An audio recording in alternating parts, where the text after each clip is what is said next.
Alrighty, hi everyone, welcome back to my channel. My name is Laura, and here on my channel I talk about mental health, minimalism and general lifestyle stuff, and I recently had a baby, so we're kind of adding that into the mix.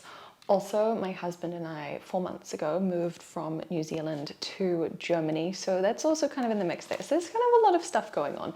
And a lot of my content recently has been more about the baby stuff and like the pregnancy stuff and then the birth stuff. I know I gained a lot of subscribers from my birth vlog, so hi. And then also a lot of the stuff about moving from New Zealand to Germany. So that stuff is definitely still going to be in the mix, but I am really keen and now feeling really like motivated to get back into kind of some of the OG stuff, which is the minimalism mental health stuff.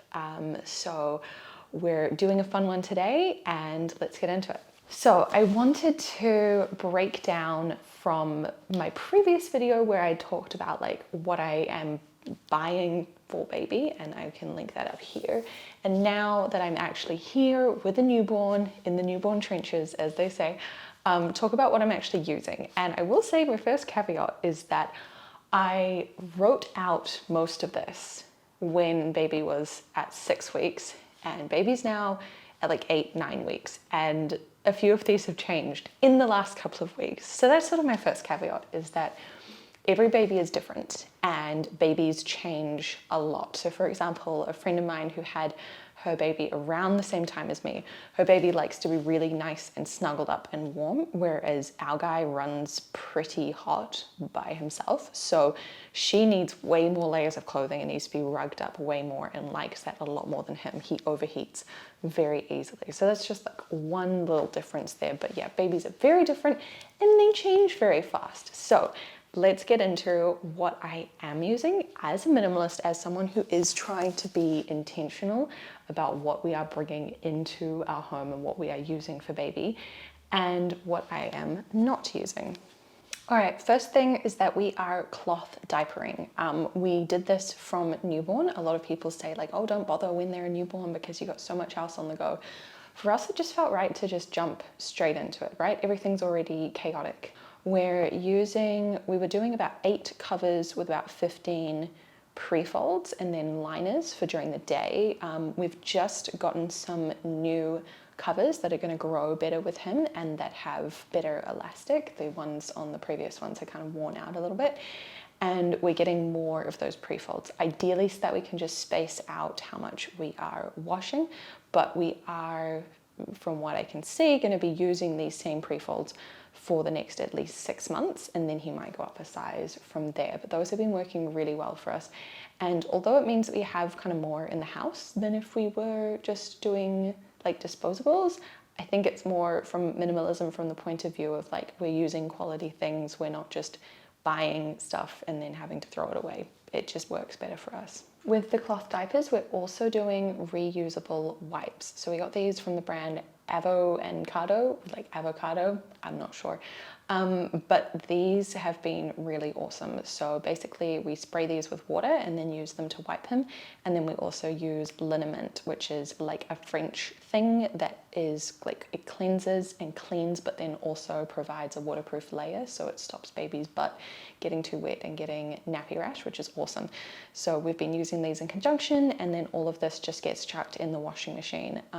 Because he is still a newborn, everything washes out really easily. I think once they start on solids, it becomes a bit more of a complicated like laundry situation. But yep, we just run like a 3-hour cycle, and we chuck our clothes in with the nappies as well, and everything comes out clean. So it's been awesome. The next thing is Muslin spit up cloths. So we actually used these as newborn diapers for the first few weeks. So folding them in half like this, do this here, that there, and then you get like a little, I didn't show you that very well, but anyway, that's where their butt goes, that's the front, and then their little leg holes are here. So we use that for the first few weeks. Now, because he is a little bit of a spitter and because I have a really strong supply, when I'm feeding, I have him here so that anything can go onto this. So we have these all around the house, and these are just lovely. So these are like a multi-layered muslin thing. You can kind of see the texture We got some of these secondhand and then we liked them so much that we also got a pack new. So these have been really great. And I think that we're going to keep using these just as general, like soaking things up, cleaning things, covering things, whatever. We're going to use these for a long time. We are also using a pacifier or dummy. So we have been using the Bibs brand. I can also put a photo of them over here. This is just the classic shape with the like little round thing there, and it's also rubber. So we got rubber rather than silicone because it apparently feels like more natural in their mouth. They do last like a little bit less amount of time, but from what I've seen, so long as you're keeping an eye on them and they're not getting damaged, you don't need to replace them. We had not initially planned on using dummies, but we just waited until breastfeeding was really well established. So it was around the 3.5 week mark. And when he was getting really fussy, he would want to suck like on either my finger, although I have nails, so not so much, or my husband's like pinky finger.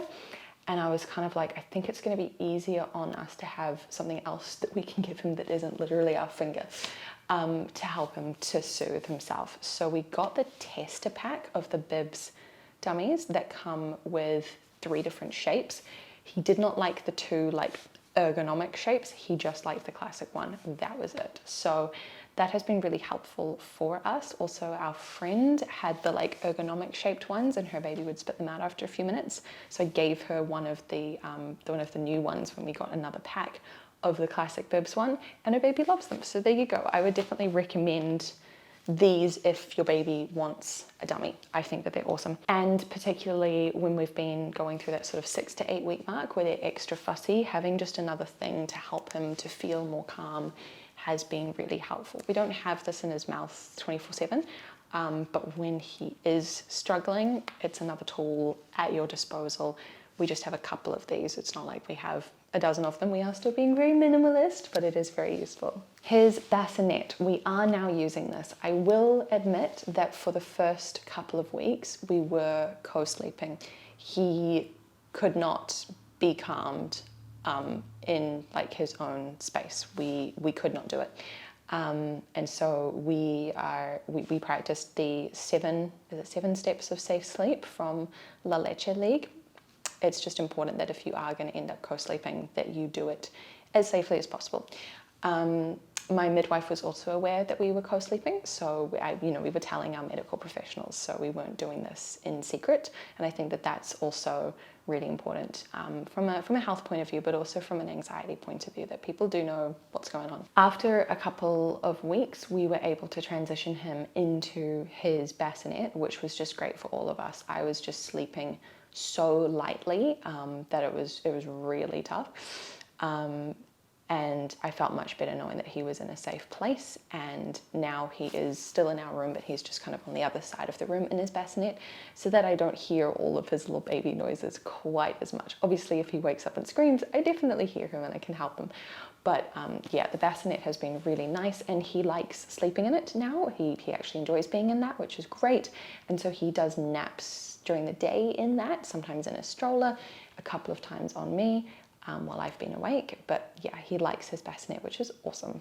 A change table. Now, I had said initially that we weren't going to use a change table, but with my husband, who is like 6 foot, doing most of these changes, and we just had a change pad kind of set up on a low table, it became clear really fast that this was not going to work. So we got a basic change table that our baby is now almost grown out of, secondhand, that was initially from IKEA, and we have that set up in our room, and that has been very helpful. It's really just, you just need something that's at a decent height to change baby. Like if you're planning to just sit on the bed or sit on the floor, then you can just chuck out like a towel or a mat there, that's totally fine.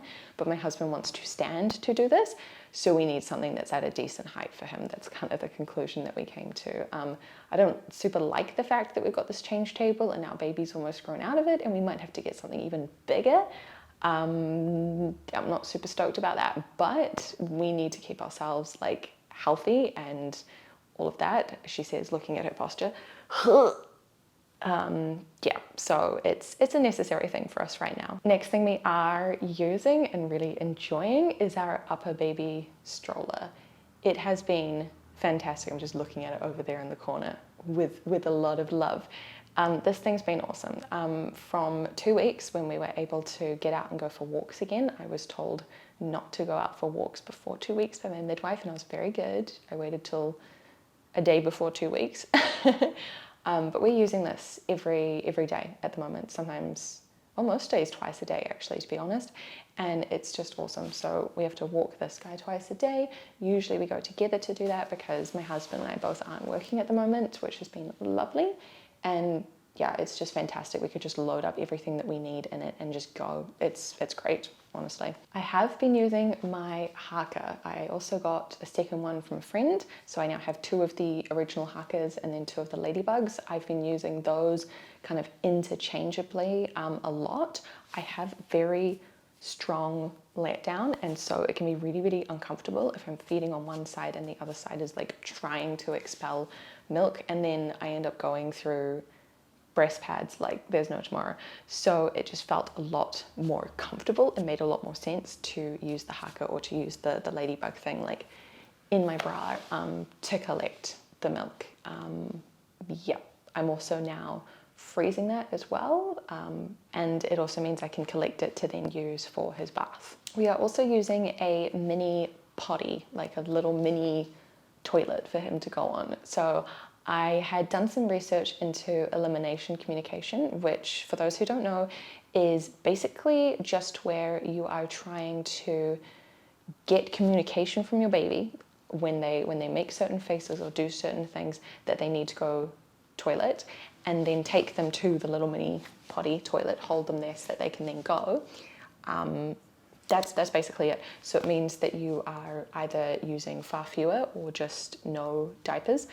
We are still diapering, obviously. And it's just generally like better for the environment, it's better for their butt because then the stuff never goes on it, all of that. That's kind of the idea around it. We've been using that very lightly, where when we are changing him and it looks like maybe he hasn't gone like a lot of pee or poop for a while, for me, I'll especially hold him over it. My husband does it basically every time. Before a bath, people do that. And then also because babies, like as humans, generally we kind of hold our pee and poop while we're sleeping. When baby wakes up, particularly after like a long sleep at night, we will within a few minutes get him over that so that he can go. So it's just kind of trying to follow his cues of when he looks uncomfy, when it's obviously been a while, all of those, to get him to go in that. And I will say that he goes in it about half the time that we put him over it. So I would say that that's pretty successful. Yeah, we've been really liking that. Also, when we hold him over it, the way that we're holding his legs means that he's in that perfect like kind of squatting position. So it just helps his whole system to be able to get it out. So yeah. Okay, the next 3, when I wrote this at 6 weeks, we were not using, and now like 2-3 weeks later, we are using. So here they are. The first is that we recently got a sound machine. We had been using an old phone just playing the white noise, and that was working totally fine. But it was annoying in the sense that you had to unlock the phone to then get into the app, and it would sometimes kind of glitch out to then play the sound.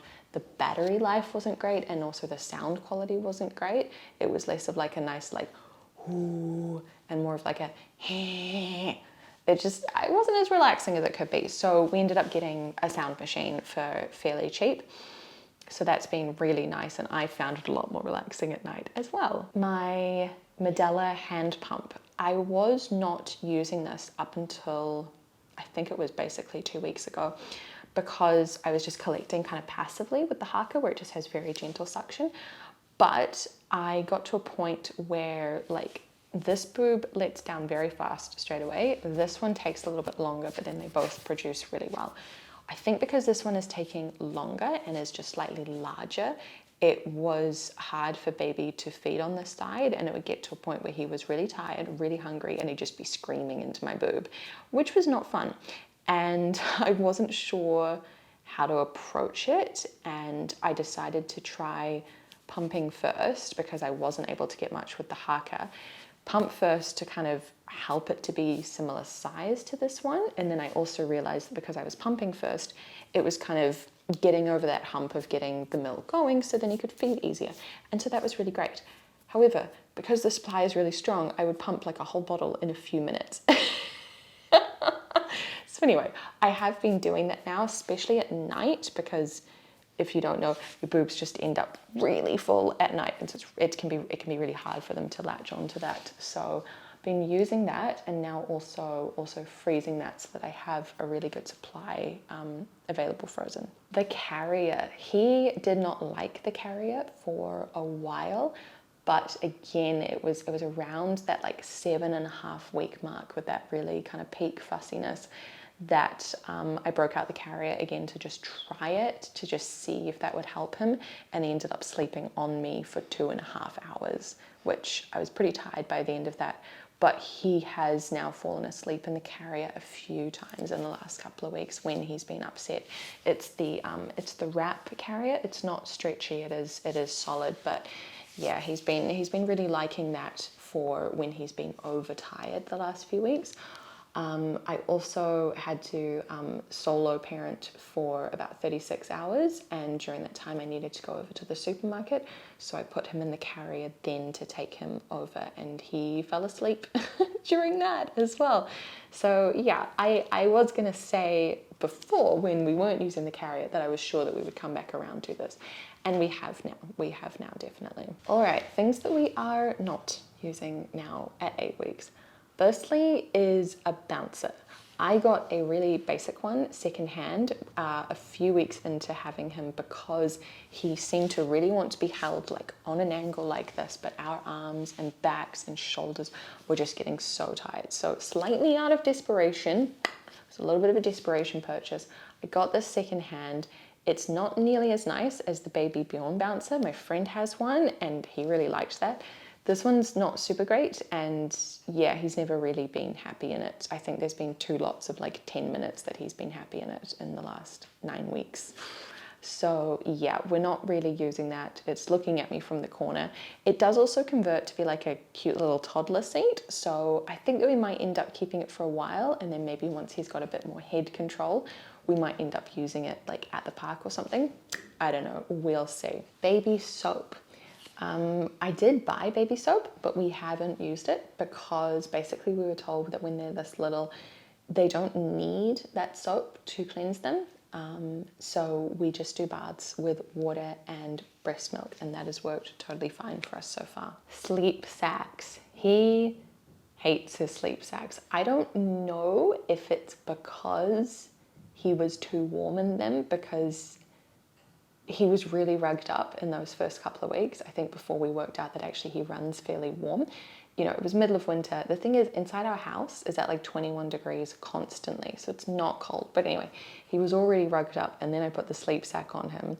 And I think, I don't know, maybe he hates the sleep sack, maybe it was just too hot for him, but we gave up on that after literally 2 days. So currently he sleeps in just like a long sleeve little onesie thing, with his legs bare and everything and his feet bare, and he's happy with that because it's like 21, 22 degrees in our room, which is warmer than it should be based on the recommendations, but this place is just toasty. I cannot get it consistently below that. So anyway, that is what he's comfortable sleeping in, so we don't use the sleep sacks, and that's totally fine. Breastfeeding pillow. We have not successfully used that, and it's currently in the corner with the bouncer seat. So the first kind of 5-ish days of feeding him, I had to be in like a side lying position, and that was because it was like trying to not put pressure on where I'd just given birth. And then gradually I kind of like graduated from kind of lying to then sitting up a bit more, and then up a bit more and up a bit more. And now basically I just sit as you see right now with baby here and just feed like that without a pillow. And that works really well for us. I've tried the pillow again another couple of times, and it just doesn't work for us. I don't know. It's just not the right shape, not the right orientation. It's just not the right thing. I will say also it's easier because he does have a really good latch, and he is a really good eater. Like he can eat in 5 minutes. sometimes less, sometimes 4 minutes. So yeah, it's not that I have to be holding him for very long. It also kind of makes things easier because when we're out and about and I need to feed him, I don't feel like, oh no, I don't have the pillow. How do I hold him? What do I do? It's just taken care of. We don't use a special Diaper Genie or anything like that to try and contain the smell.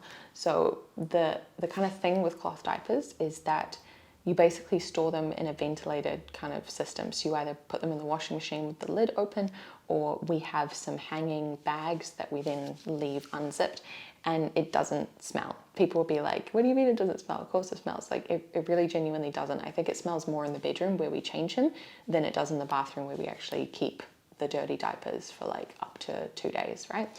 So yeah, there's nothing special there really. You just need some kind of container that's somewhat ventilated.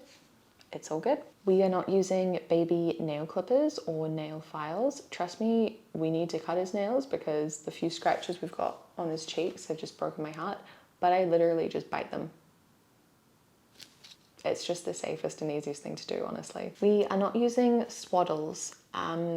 I was pro Swaddle, I think, prior to having baby, but at our birth course, I kind of had it explained to us that Swaddles were invented for babies who were like in orphanages, not being held all the time. So it was to help them to kind of experience less distress by having fabric hold them. And so I was like, okay, never mind. We do have one Swaddle, one of the Love to Dream ones, where their arms can be up here. And I got that, again, this was a panic buy during his really fussy period, because there was a couple of days there where he would not stay asleep. He kept waking himself up with that like startle reflex. So this was to try and combat that. He has been doing well the last couple of weeks now, so fingers crossed. But yeah, I just have the one there and we've ended up not really using it. Again, got that second hand. So yeah, I might see if like someone we know wants that once we can kind of see that he doesn't need it. So yeah. Okay, the last one, we kind of use it but not really, is our car seat. So we have only used our car seat twice. The first time was literally the day he was born, which was the day he went home, because we had to do that, right? And then the second time was when I went to my friend's house, and this was before he'd had any vaccines, so I didn't want to take him on the train. So we just got an Uber to her place and then back again. Those are the only 2 times that we've used it. Like when we're going out, we are not putting the car seat on the stroller. We have the attachments for it, but we're just not using them because we have the proper thing there. Also, like from what I understand, it's healthier for baby to just be lying flat where they can actually spread out rather than the car seat where, yes, they're kind of hugged, but they're also like scrunched up. And it's not like when they're in a carrier and they're kind of moving with your body, like they have a bit of natural movement there. In the car seat, like it's designed to just be like holding them there rigidly. I just don't kind of like the vibe of that so much. So yeah, only use the car seat twice. Now there are other things obviously that we are like using here and there, but those are kind of the main ones. This would be a good one to say. This is a good baby item. Water bottle. But yeah, that is kind of basically it. We haven't really felt the need for much else, to be honest, and I think that we are feeling less overwhelmed in our space and in our lives right now by not having loads of stuff. Like we're not in a huge apartment. It's not really our apartment. We are subletting, so there's stuff here that we didn't choose to have here, but it's just how it is. And so within all of that, and then also the kind of transitional nature of the fact that we don't know how long we're going to be in this place and in this city, trying to keep it minimal has just been really, really helpful for us. There's less to tidy up, less to clean, less to look after, less to sort through, less to organize, less to wash. Just there's just less to worry about when you already have so much on your plate trying to keep yourself alive and your baby alive and your dog alive and your husband alive. We're doing better than that. We are alive. we're doing pretty well. We are generally doing pretty well, but you get what I'm saying. Anyway, so those are the things that I am actually using and I'm not using as a minimalist with an 8 to 9 week old baby. Thank you guys so much for joining me. Let me know your thoughts down below. If you have any questions or any kind of like requests for videos that you want to see, either similar to this topic or like different other stuff I've done in the past, maybe how my mental health is going during this, that would be something to talk about maybe. And other than that, I will see you guys later. Bye.